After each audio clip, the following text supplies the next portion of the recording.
جوړ په خیر. نن غواړم تاسو دا وښیم چې څنګه کولی شو د چین ویزو ته اپلای وکړو، که هغه د نمایشګاه ویزه اوسیږي او که بل هر ډول ویزه اوسي. تاسو څنګه کولی شئ دې ته اپلای وکړئ. تر ټولو مهم د دې لینک دی چې لینک به زه ډسکرپشن کې تاسو ته واچوم، تاسو هغې نه کولی شئ چې تعقیب یې کوئ. لومړي سر کې تاسو چې کله د دوی لینک خلاص کړئ، دلته تاسو دوه اپشنه راځي چې یو اپشن د لاګین دی او بل د رجسټر نیو اکاونټ دی. تاسو به په رجسټر نیو اکاونټ باندې کلیک کوئ او نوی اکاونټ به ورکوئ. نو دوستانو چې کله اکاونټ ورکړو ورته تاسو باید په دې سینډ وریفیکیشن کوډ باندې کلیک کوئ او خپل ایمیل ته انتظار وکړئ. هغه ایمیل چې تاسو پاس دې برخه کې ورکړي هغې ته انتظار وکړئ چې کوډ راشي او کوډ بیا دلته ورکړئ. نو موږ انتظار کوو چې کلیک کوو چې کوډ پروسس اجرا کړو. نو دغه چې کوم پازل دی دا به باید موږ جوړ کړو. د نه بعد به زموږ ایمیل ته کوډ ځي. انتظار به کوئ چې کوډ ورشي ایمیل ته. یو دقیقه شاید زیات او کم وخت ونیسي. ملګرو لکه څنګه چې تاسو ګورئ کوډ راغی، نو موږ په دغه برخه کې کلیک کوو. د دوی چې کوم اصول دي هغه سره ټول موږ موافقه ښیو او کنفرمیشن باندې کلیک کوو. که چېرې زموږ په ایمیل کې څه مسله وي نو بیا مخکې نه ځي، او که نه مسله نه اوسېږي بیا مستقیم مخکې ځي دویم سټپ بل سټپ ته. لکه څنګه چې تاسو ګورئ رجسټریشن کمپلیټ شو. نو اوس موږ راځو د دوه برخو ته. لومړۍ برخه کې دلته په دې برخه کې تاسو کولی شئ ژبه انتخاب کړئ، هره ژبه چې تاسو ورسره عادي اوسېږي. چون انګلیش نارمل دی موږ به دا انتخابو. لومړۍ برخه کې دلته تاسو کولی شئ د ویزې هغه کوم ډول ویزه چې تاسو غواړئ د هغې په اړه معلومات واخلئ. نو ویزا ګایډنس کې تاسو کولی شئ چې معلومات ول واخلئ. په دې برخه کې تاسو سټارټ اپلیکیشن نوی اپلیکیشن ډکوئ او په دې برخه کې تاسو د تیر اپلیکیشن چې تاسو ډک کړی د هغې چیک اپ دلته کولی شئ. نو چون موږ نوی اپلیکیشن ډکوو راځو دلته په دې کلیک کوو سټارټ مای اپلیکیشن باندې. کله چې دا برخه خلاص شوله نو تاسو ګورئ د څو براعظمونو نومونه دي. تاسو په اسیا باندې کلیک کوئ. نو اول سر کې بیا کابل دی، افغانستان کابل دی، په کابل باندې کلیک کوئ. دې نه بعد تاسو دا ټول لولئ. که څه مخالفت کومه برخه کې لرئ کولی شئ کینسل یې کړئ، که نه تاسو کولی شئ فورم فیلنګ وکړئ. لومړي سر کې تاسو نه عکس غواړئ نو تاسو باید عکس او همدارنګه نور ټول معلومات دلته ورکړئ. زه په دغه برخه کې بلر راولم. تاسو هره برخه ولولئ کولی شئ په اسانۍ سره حل کړئ. خو چون د یوټیوب اصولو څخه هم یو دا دي چې زه نشم کولی دغه برخه تاسو ته وښیم. کوشش کوم چې څومره مې وس هغومره وښیم، باقي تاسو ته کولی شئ په عادي ډول ولولئ. ډېر عادي پوښتنې دي.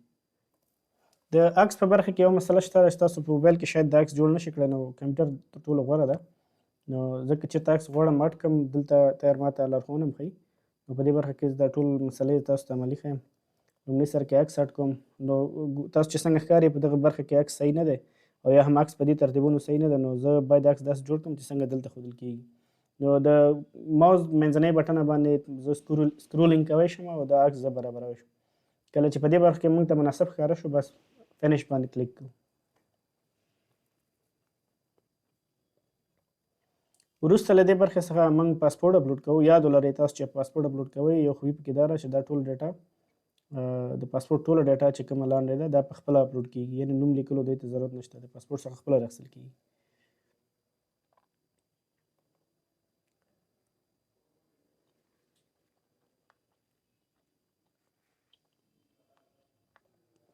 لکه څنګه چې تاسو ګورئ ټول ډیټا په خپله راغله. نو د باقي کوم معلومات چې دي تاسو عادي معلومات دي خپله یې ورکولی شئ. ډېر عادي پوښتنې دي. په دې کې څه زیات جزئیات ورکول ده ځکه زه وخت دغه نه ورکوم نه ورکول غواړم، ځکه دې کې ځینې مسلې داسې دي چې هغه نه ښیي. یو مسله دلته دا دی چې دغه برخه کې تاسو د خپل پاسپورټ نمبر وبخښئ تذکري نمبر باید ورکړئ. که چېرې ضرورت نه کولی شئ چې ناټ اپلیکیبل ولیکئ، خو ورکړئ غوره دی. ملګرو په دویمه برخه کې تاسو نه دلته پوښتنه کوي چې ستاسو د ویزې ټایپ څه دی. که څه هم دلته موږ وګورو مختلف ویزې ټایپ شته دي. که تاسو هر ډول وغواړئ هغه دې کې کولی شئ انتخاب کړئ. بزنس ویزا، افیشل ویزا، ډیپلوماټیک ویزا، ټرانزیټ ویزا، هر قسم چې غواړئ. ولې نن سبا چې ټوله ویزا د کانټن فایر یا نمایشګاه ویزا ده یا نندارتون ویزا دی، نو تاسو کولی شئ چې کمرشل اینډ ټریډ اکټیویټیز په دې کلیک کړئ.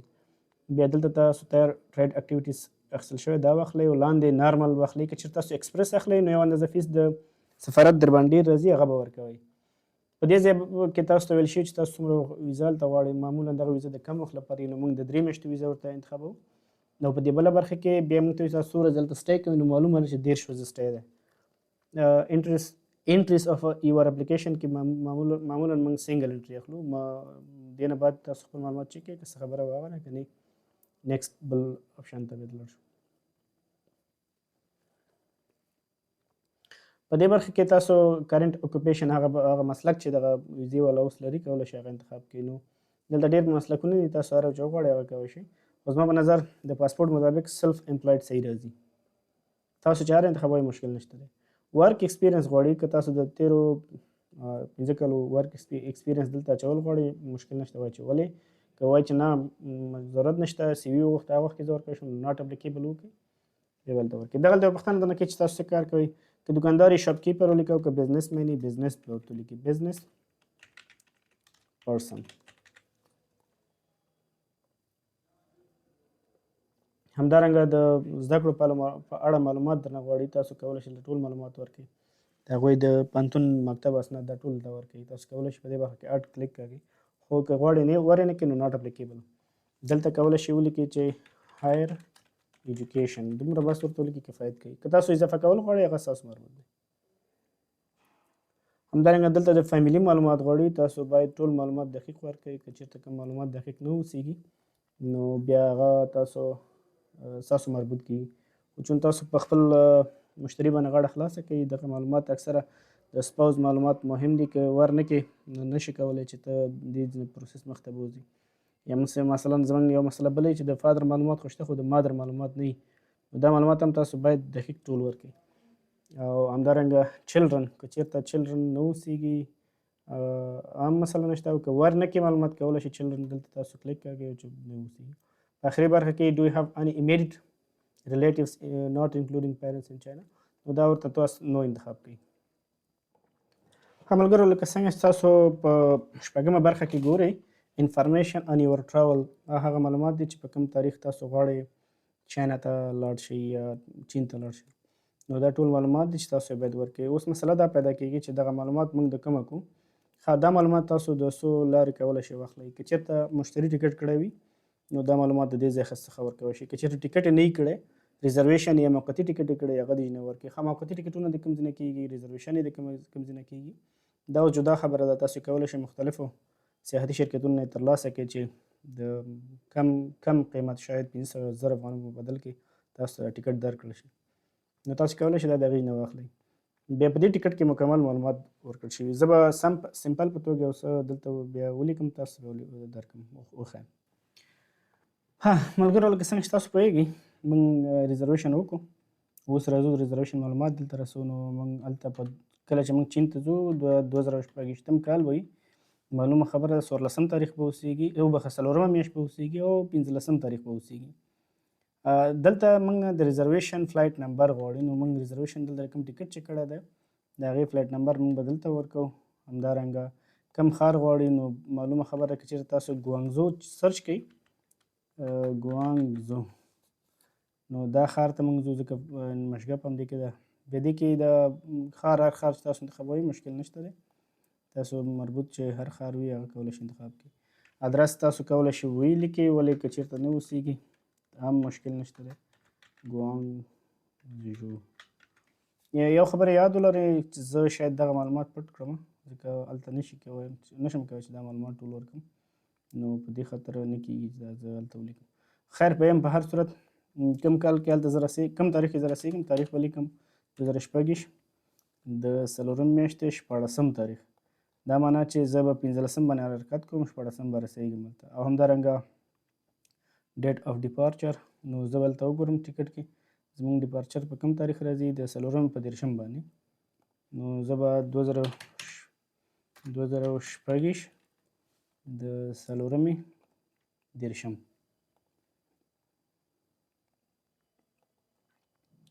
دا هم په همدې ترتیب 2024 د 4 میاشتې 13 تاریخ زه وځم. همدارنګه کوم فلایټ نمبر کې باید زه وځم، فلایټ نمبر دلته شته، دې نه رالم او دې کې دا پیسټ کوم. کوم ښار دی؟ زموږ ښار معلوم ښار دی چې ګوانګزو دی. کوم هلته کوم ډسټرکټ دی یا ولسوالۍ دی، هغه دا موږ پاس انتخاب چې کړی دی همدې نه موږ انتخابوو. همدې ترتیب که چېرته موږ هلته داسې یو مشخص کس دعوت کړي نو موږ باید دلته معلومات ورسوو چې دا نه یو دعوت کړي نه رسوو ولې کانټنټ فایر موږ دلته لیکو ځکه زموږ دعوتنامه د کانټنټ فایر دی. په همدې ترتیب ایمرجنسي کې تاسو کولی شئ دلته تاسو رسوب اړیکه نیسي د هغې معلومات ورسوئ نو هغه بیا ستاسو مربوط ده چې څوک رسوي زه به خپل معلومات ورسوم احمدزی روحید ایمرجنسي کانټیکټ ډیټیلز هغه به هم خپل ورسوم.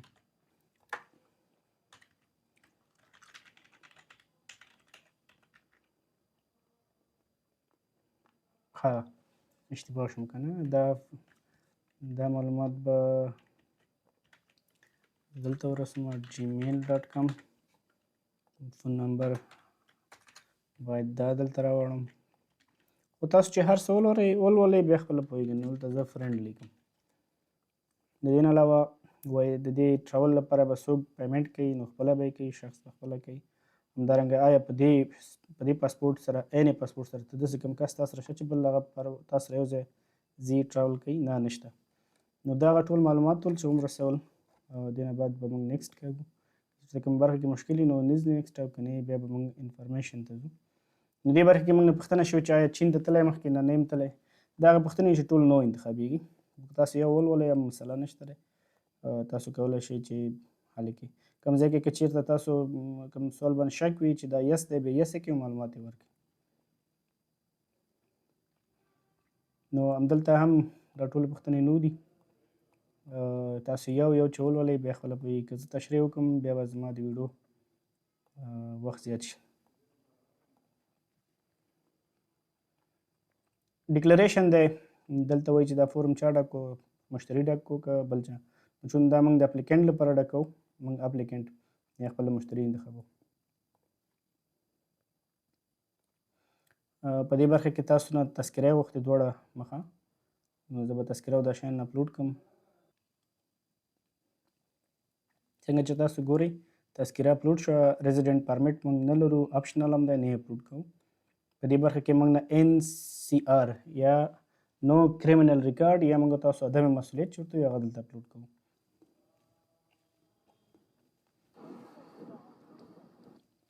څنګه چې تاسو ګورئ عدم مسؤلیت یا NCR نو کریمینل ریکارډ سرټیفیکیټ اپلوډ شو. انټري ریکارډ که چېرته موږ مخکې چا نه ته موږ انټري نه کړي نو هغه موږ دلته ورکوی شو خو موږ نه لرو نه ورکوو. اوس د پاسپورټ نوبت دی زه به پاسپورټ هم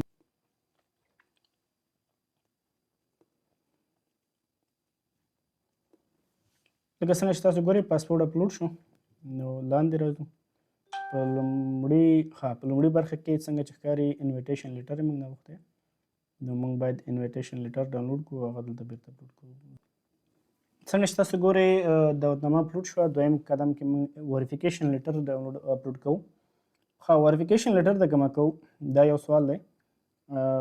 تاسو کولی شئ چې خپل بزنس لیسنس یا هم د دکان کارت یا هم د ښاروالۍ جواز دا چټ جی پي ټي ته یا هم کو پایلټ یا نورو د اے آی کوم پلیټفارمونه چې دي هغوی ته اپلوډ کړئ او ورته ولیکئ چې ما ته وریفیکیشن لیټر ولیکه نو هغه به بیرته وریفیکیشن لیټر ولیکي چون دلته موږ نشو کولی هغه موږ شو کړو ځکه دغه د اصولو مطابق چې دی د یوټیوب نو موږ ځینې محرم اسناد نشو کولی شو کړو.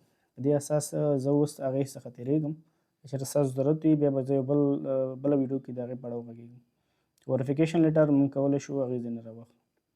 فعلا چې دا محترم وریفیکیشن لیټر خپل لري نو زه به د هغې څخه استفاده وکړم.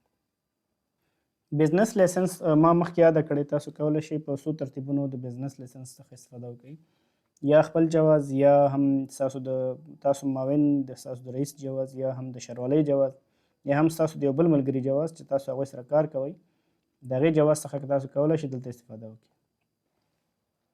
نو په همدې ترتیب انټري ریکارډ موږ نه لرو نه یې اپلوډ کوو. فلیټ ان هوټل ریزرویشن د فلایټ او د هوټل ریزرویشن باید موږ اپلوډ کوو. زه یادونه کوم د فلایټ ریزرویشن یا د هوټل ریزرویشن تاسو کولی شئ د مختلفو سیاحتي شرکتونو له لورې ترلاسه کوي چې هغه د ریزرویشن په نوم یا هغه ریزرویشن یا هغه ټیکټونه چې د موقت وخت لپاره د سفارتونو یا ویزو لپاره اجرا کیږي چې د اصلي نه دی ولې د سفارتونو د دې ځایونو کې کار کوي داسې کولی شي هغه د سیاحتي شرکتونو څخه ترلاسه کړي. قیمت هم ډېر زیات نه دی، کم دی، شاید 500 الی 1000 افغانۍ اوسېږي. همدې ترتیب که چېرته موږ نور معلومات لرو یا دغه برخې که موږ اپلوډ نه کړو مخ ته لاړ نه شي، نو بیا هم موږ کولی شو دلته داسې یو اسنادو څخه استفاده وکړو چې یا مثلا پروف اف امپلایمنټ کې موږ کولی شو دغه ډاکومنټ موږ اپلوډ کړو، یا همداسې په ادر مټیریلز کې موږ دعوتنامه اپلوډ کړو، نو زموږ دغه اپلیکیشن به کمپلیټ شي.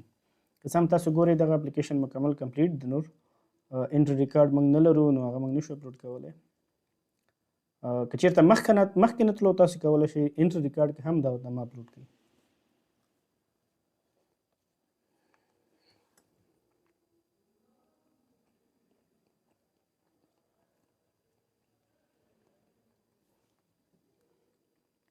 فلحال موږ په نیکسټ کلیک کوو او مخته ځو. په دغه برخه کې تاسو ته دا ټول معلومات ښیي چې تاسو خپل معلومات چک کوئ. که چېرته ستاسو معلوماتو کې څه نیمګړتیا وي یا کمښت وي نو د موډیفای لارې تاسو کولی شئ چک کړئ. زه دغه معلومات تاسو ته نه ښیم چون د یوټیوب د اصولو مخې نشم کولی وښیم، نو یوازې سرسري ترې تیز مخته ځم.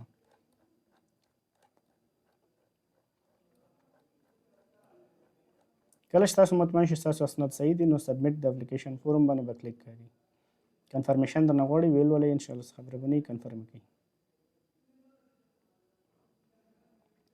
وروسته له دې تاسو ته یادونه کوي چې د دې افلاین پیمنټ دی تاسو به یې خپله په سفارت کې ورکوئ، مشتري به یې ورکوي البته. پیمنټ نن ریفنډ پالیسي کې راځي او همدارنګه دغه ستاسو نور معلومات دي، کنفرم او سبمیټ به یې کړئ. په دې برخه کې تاسو ته ښودل کېږي چې ستاسو دغه اپلیکیشن کوم حالت کې دی. که څه هم په اوله کې ما ویلې چې تاسو څنګه غواړئ چې خپل معلومات څنګه کولی شئ تاسو دغه خپل اپلیکیشن چک کړئ چې کوم وضعیت کې ده. نو که تاسو دلته راشئ د دې برخې څخه په استفاده تاسو کولی شئ دلته اپلیکیشن معلومات ورکړئ.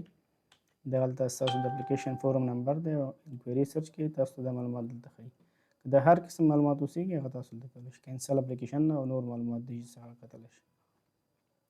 یاد ولرئ که چېرته تاسو څخه بارکوډ وغواړي نو یو ځل بیا زه دا پروسس اجرا کوم، تاسو کولی شئ د دې لارې څخه په استفادې د دې ځای څخه په استفادې بارکوډ دې ځای څخه ورکړئ. د خپل اپلیکیشن خلاص کړئ، ایمیل خلاص کړئ، په هغې کې ټریک د سټیټس آف مای اپلیکیشن باندې کلیک کړئ. کله چې په دې ځای کلیک کوو ویو ډیټیلز باندې کلیک کړئ نو ممکن دغه بارکوډ تاسو نه وغواړئ، بیا دا سیو ایز ا پکچر کړئ او مشتري ته یې ورکړئ، هغه به ویسي سفارت ته، هغې ځای کې به د هغې پروسس اجرا شي. دا و د ویزې د اپلیکیشن ډکول د چین د ویزې. ډېره مننه.